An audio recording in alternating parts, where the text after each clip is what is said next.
Let me ask you a question. What happens when the strategies that built your strength stop working the way they used to?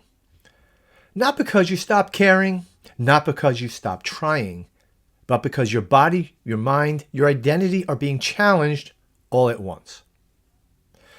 That's the moment most men are not prepared for, especially men who have always been disciplined. Men who are used to pushing through. Men who believe that if they just stay consistent, everything will be fine. Prostate cancer treatment doesn't just test your health. It tests your certainty.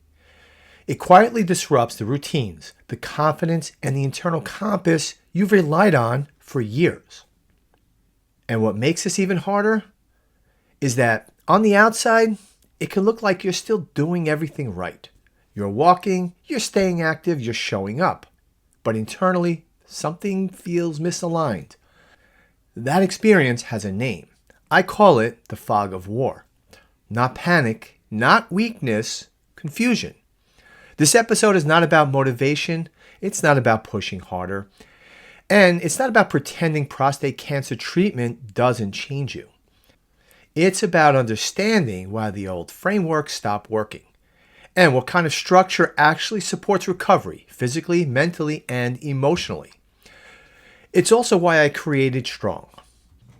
Not as a program, but as a way forward. If you're in treatment, coming out of it, or trying to find yourself again on the other side, this conversation is for you. Let's slow this down and talk honestly.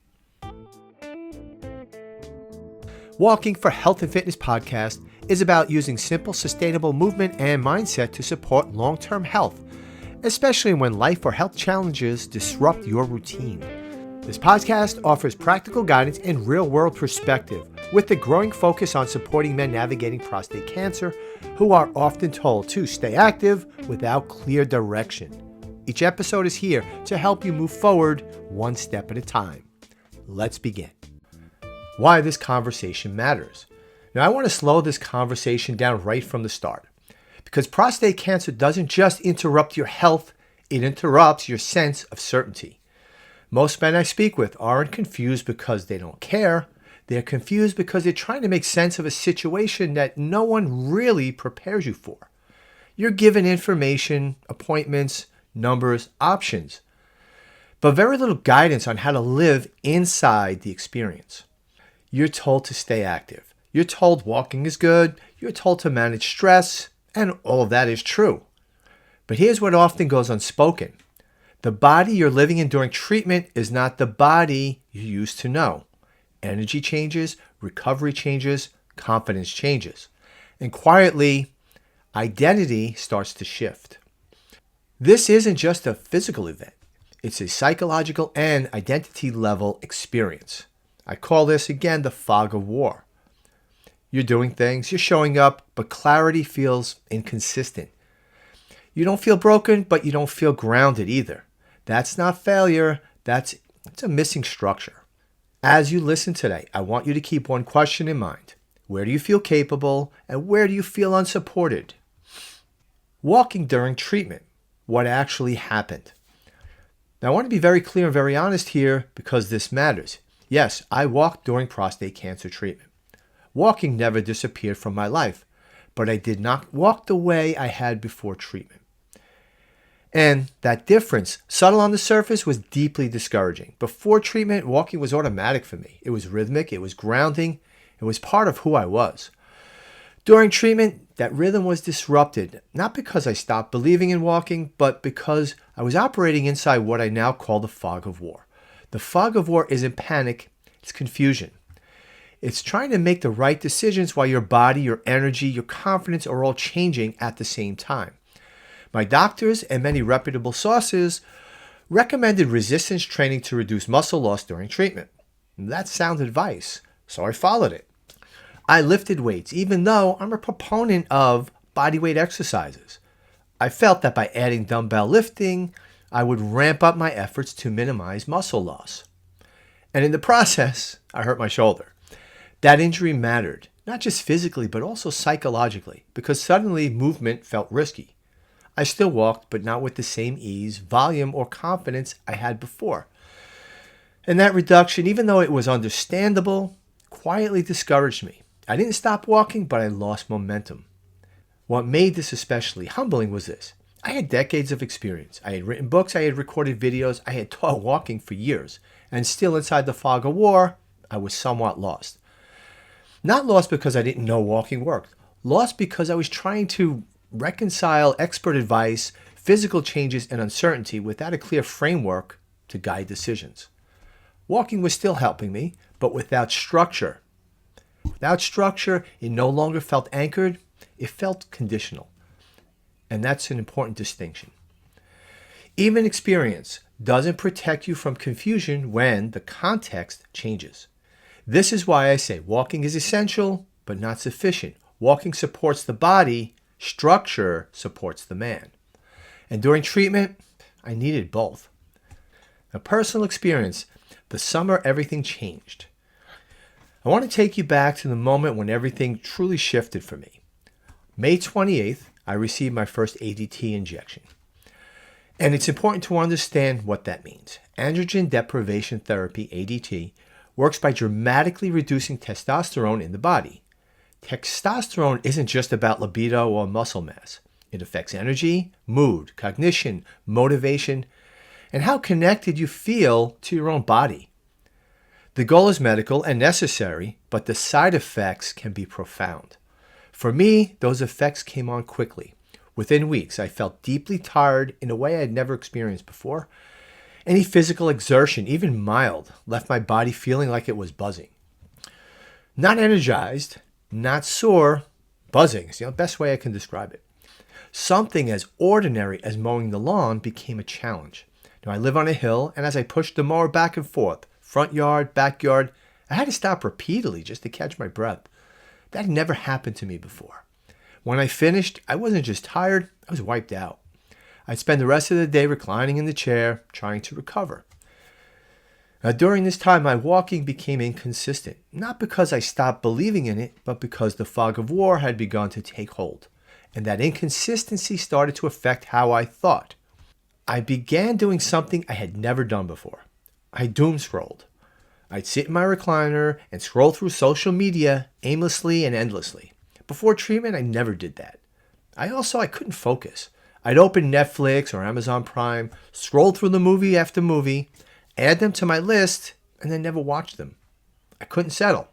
I couldn't engage. I didn't even read a single book the entire time I was under treatment. That's the fog of war. Not sadness, not disconnection, just mental static. Then came the moment that really shook me. I received a comment online on a social media post about the spare tire that grows around your belly as you gain weight. Now, context matters here. The year before, while vacationing at the Jersey Shore, my sister had complimented me. She told me how fit I looked, how flat and defined my belly was. Just 6 weeks after that first ADT injection, I looked down and saw a big bloated belly, and I was genuinely distraught. It didn't feel gradual. It felt sudden, like unrecognizable. At that point, all the plans I had made to stay the course, to continue the routine I had used for years to stay fit, they just fell apart. My sleep was disrupted. I was hungry all the time. And it felt like I had been taken out of my body and placed into survival mode. Just get through treatment. Then I'll deal with the weight. Then I'll deal with the focus. Then I'll deal with the emotional fallout.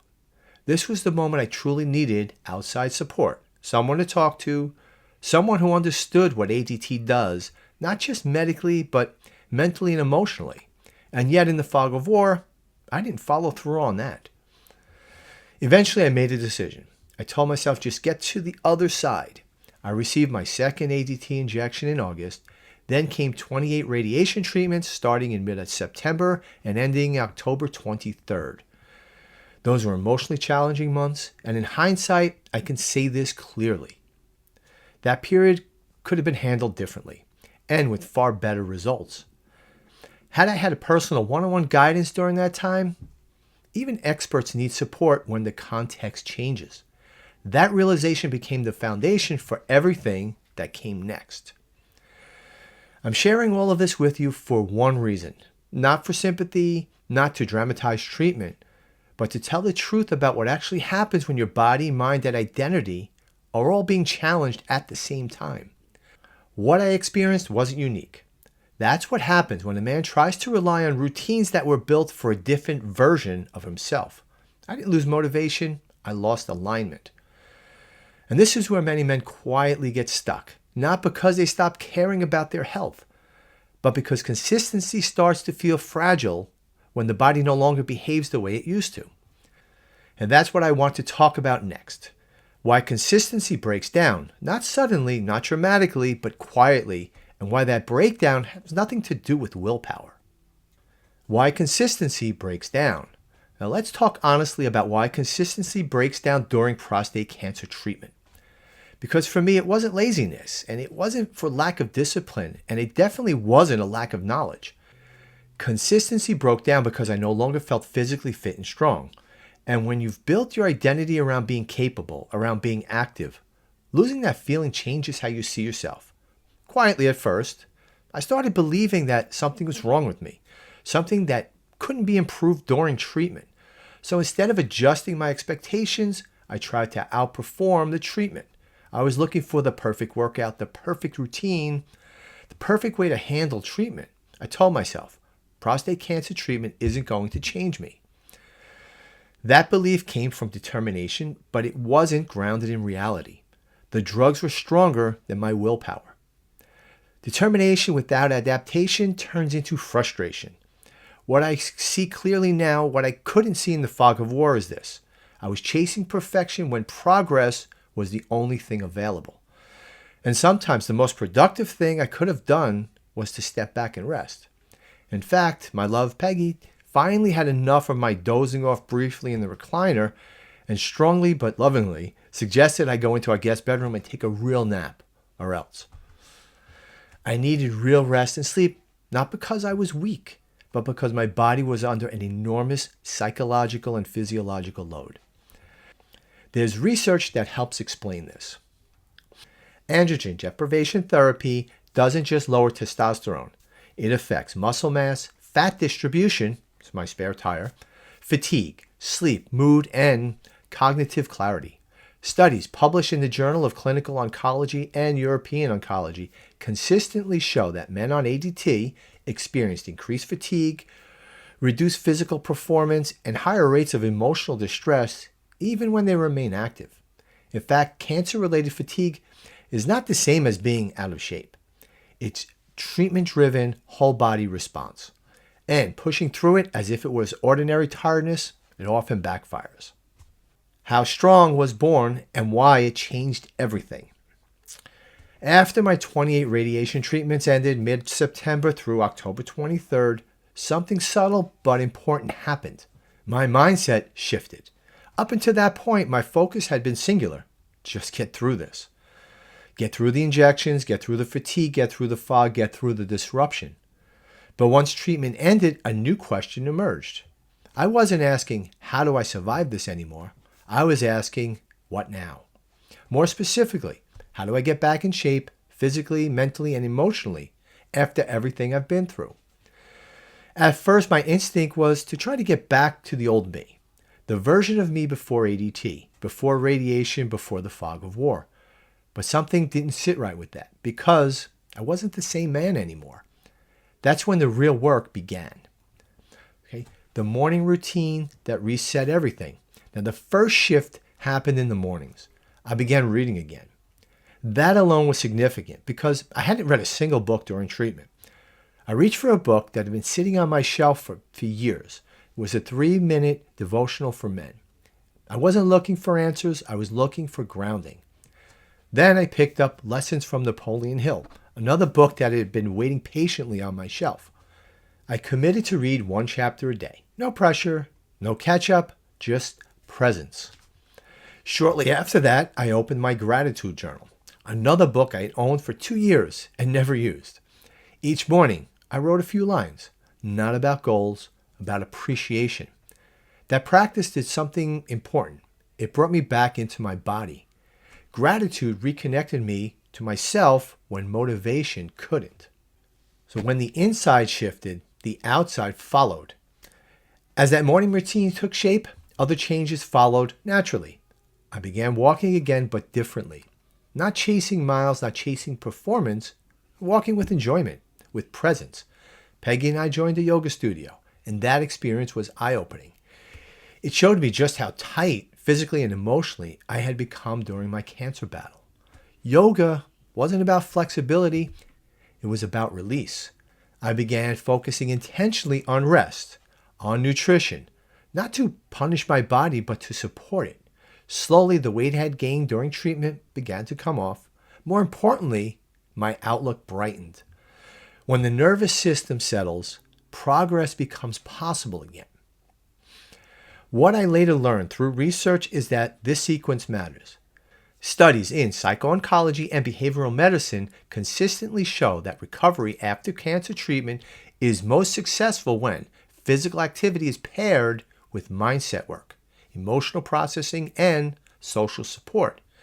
In fact, research published in Psycho-Oncology and Supportive Care in Cancer shows that structured routines, especially morning routines, involving reflection, gratitude, and light movement, improve mood, reduce anxiety, and help restore a sense of identity after cancer treatment. The breakthrough realization. Then it hit me. I didn't actually want to get back to the old me. That version of me didn't go through what I went through. I was becoming someone new. Stronger in some ways, more aware, more grounded. That's when strong truly took shape. Not as a program, but as a framework. I wasn't rebuilding the old me. I was becoming strong 2.0, and I realized something else. I could not be the only man experiencing this loss of self during prostate cancer treatment.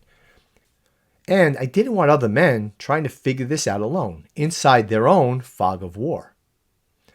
Everything I just shared, the routines, the mindset shift, the physical recalibration, that's not accidental, it's the foundation of strong.